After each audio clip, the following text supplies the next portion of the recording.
18 তারিখ থেকে 24 তারিখ পর্যন্ত যে পরিমাণে ম্যাস কিলিং হয়েছে, এই পরিমাণের ম্যাস কিলিং আমি জানি না এই আন্দোলনের মধ্যে এটা আসলে করাটা কতটুকু যৌক্তিক ছিল। ম্যাস কিলিং তো কখনোই কোনো যৌক্তিক কাজ না, বাট যদি কোনো লজিক্যাল কোনো ভায়াবল কোনো রিজন থাকতো, ইন দ্যাট কেস আমরা যদি টেররিস্ট হইতাম, আমরা যদি কোনো সন্ত্রাসী হইতাম, আমরা যদি কোনো ধরনের অর্গানাইজেশনের পারপাস সার্ভ করতাম, তাহলে আমাদের উপর যদি অ্যাটাক করতো সেটাকে সামহাওয়াট লেভেলে জাস্টিফিকেশন দেওয়া যাইতো।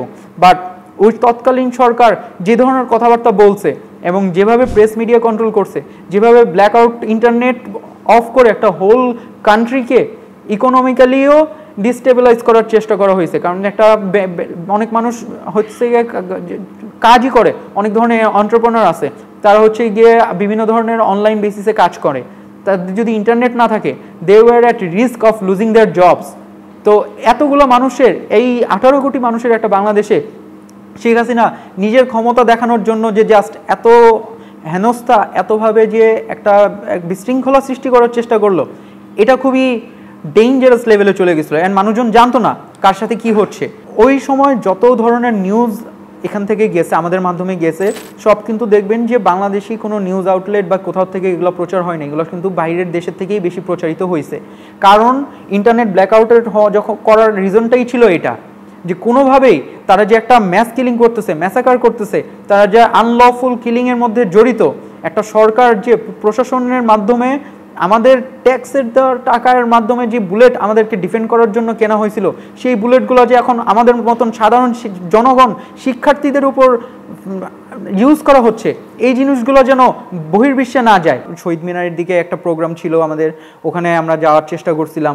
দেন আমরা হচ্ছে গিয়ে আমাদের হাইকোর্টের দিকে, প্রেস ক্লাবের দিকে একটা প্রোগ্রাম করছিলাম।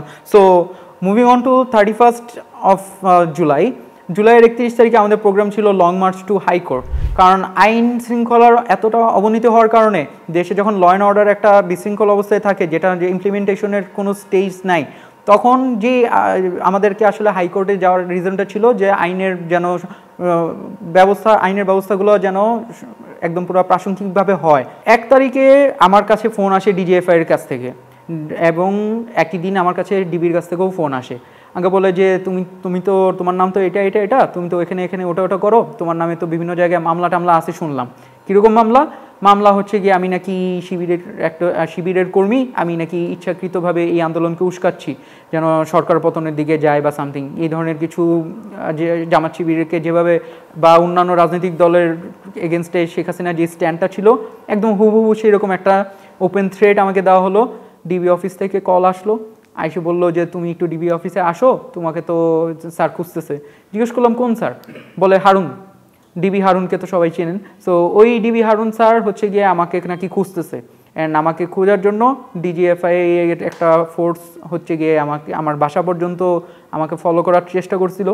1 তারিখ থেকে 5 তারিখ পর্যন্ত আমি বাসায় যেতে পারিনি, আমাকে থাকতে হয়েছে, রাত কাটাতে হয়েছে বিভিন্ন জায়গায়। 6 তারিখে আমাদের কর্মসূচি ছিল হচ্ছে গিয়ে গণভবন অভিমুখে আমাদের গণপদযাত্রা, কিন্তু সেটাকে আমাদের রাতের বেলা আব্দুল হান্নান মাসুদ বা মেবি সার্জিস আলম ভাই, তাদের মাধ্যমে জানতে পারলাম যে 6 তারিখে নয়, 5 তারিখে হবে লং মার্চ টু গণভবন।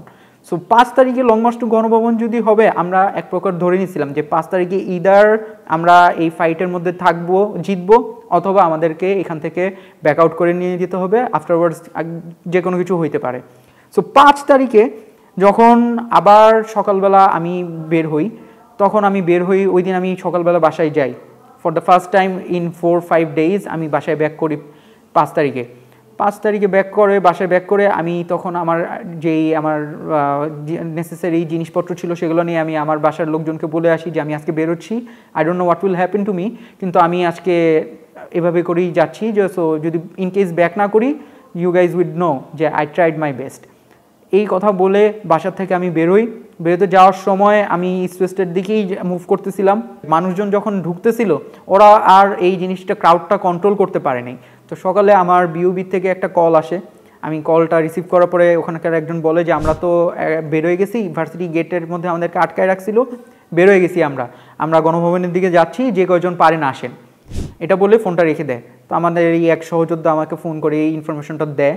আমি সাথে সাথে আমার ভার্সিটির ওখানে যখন মুভ করতে থাকি ওই দিন for the second time I got shot in the leg and ওটাও মনে করেন যে খুব বাজে সিচুয়েশন ছিল। 5 তারিখে আমি আবার গুলিবিদ্ধ হই।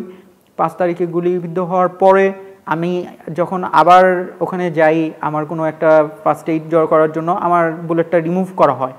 কে করছে, কীভাবে করছে, I was unconscious, I didn't know. But তারপরে আমি খবরটা পাই যে আসলে শেখ হাসিনার পতনটা হয়েছে।